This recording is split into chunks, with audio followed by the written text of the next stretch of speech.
seem to suggest that, and maybe I misunderstood him, but that if the taking occurred when the right of redemption expired, that would be the relevant moment for valuing the property, because that's how the Fifth Amendment works, and, you know, as applied to the states too, that when the property is taken, that's when we value it.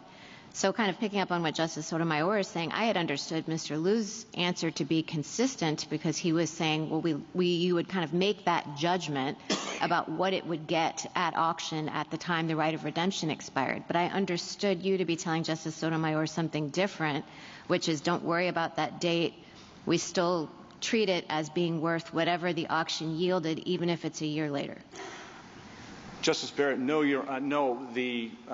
I'm sorry if I created some confusion. If the taking is at the time the right of redemption expires, and that's not true as a matter of Michigan law, so I want to come back to that.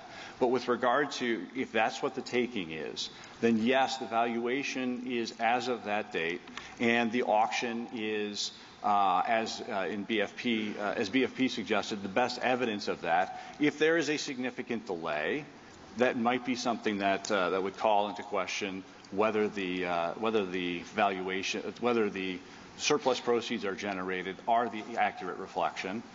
Here, there's a reason for the delay. But with going back to some of the questions you were asking earlier of Brother Counsel, under Michigan law, under the Raffaelli decision, the taking is deemed not to have occurred until the surplus proceeds are generated. And so, as you were indicating earlier, there's an exercise. Say that? I mean, when a taking happens is a question of federal law.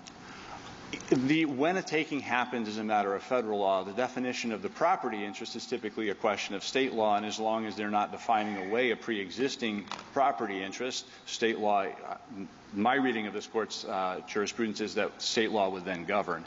Here, the Michigan Supreme Court has said it is the withholding, that it is the right to the overplus when the overplus is generated that is the relevant time to assess the taking. I can see that as an argument about